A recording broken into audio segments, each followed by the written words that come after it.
Humanity is standing on a knife's edge.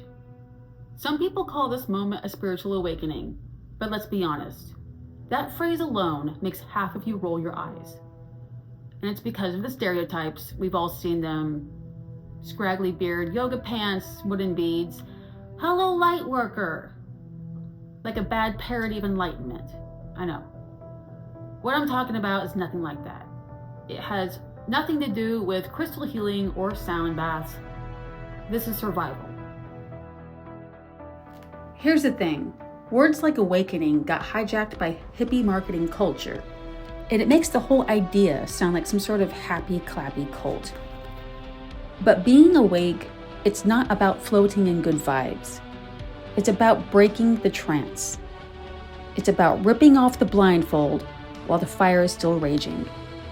And yes, it's ugly, it's raw, but it's necessary. Because if we don't, we're done. Not just spiritually, physically, historically extinct.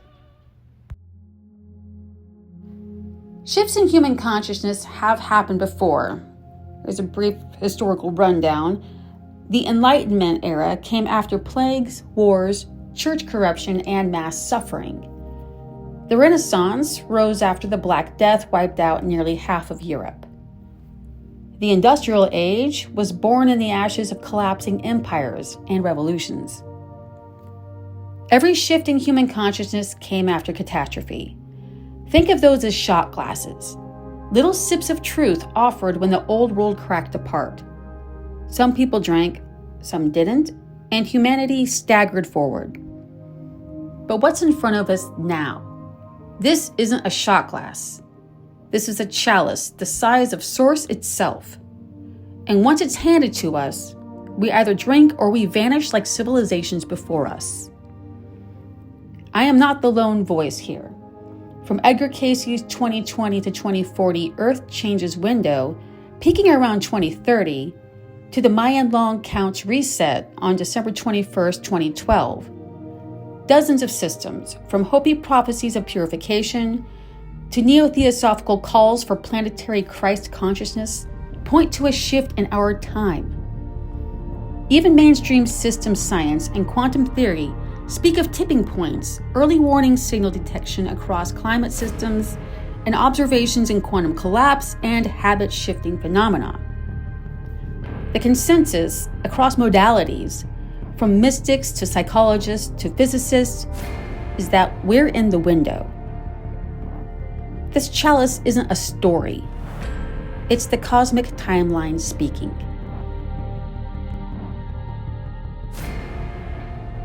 If you think humanity is exempt from extinction, let's look at the records here. Geological records show multiple flood layers, meaning multiple resets. During the Younger Dryas, about 12,000 years ago, there was a sudden freeze that wiped all the megafauna out. Extinction events have been caused before by volcanic winters, impact winters, and ocean anoxia. Humans have gone extinct before. Again and again, the records show it. Floods, fire, ice. Take your pick. Entire branches of humanity snuffed out, rewritten by catastrophe. And each time, it was like the universe was saying, "Another chance? Will you wake up now?" Sometimes we took a sip. Sometimes we spit it out. But this chalice, this one, isn't just another chance. It's the last call. This is where I refuse to let the truth get sugarcoated. This is not hippie idealism. This is not about feeling good or escaping bad vibes. This is a war for consciousness itself. And whether you're a skeptic, a seeker, or just someone watching the world burn on your newsfeed, you already felt it. Many more are waking up every day. And waking up means noticing when the system tries to hook you. Means choosing curiosity over obedience. It means remembering that you are quantum and soul, not just meat and mass. So ask yourself, are your choices your own? Do you think or do you consume? And that answer is your wake-up call. The system is cracking, the trance is fading, and every soul that steps into lucidity tilts the scale. This is no cult. This is survival strategy for a species that doesn't want to disappear. You can laugh at the hippie stereotypes all you want. Hell, I do. But please do not confuse the cringe with the truth.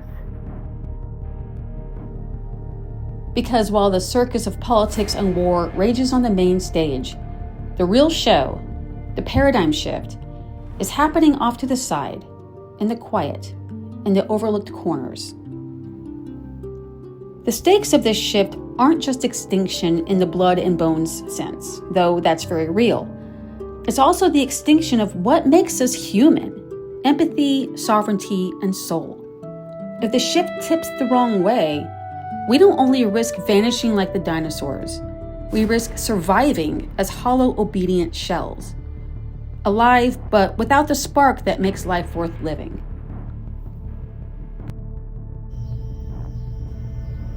This chalice has been offered, not of wine, but of awareness.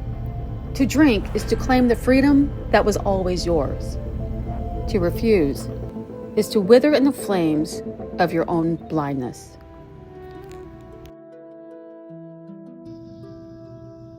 I would like to dedicate this one in memory of my dad, who always made the tech behave, and even from beyond lent his steady hand to this recording on his birthday. This one's yours. Happy birthday, Daddy-o.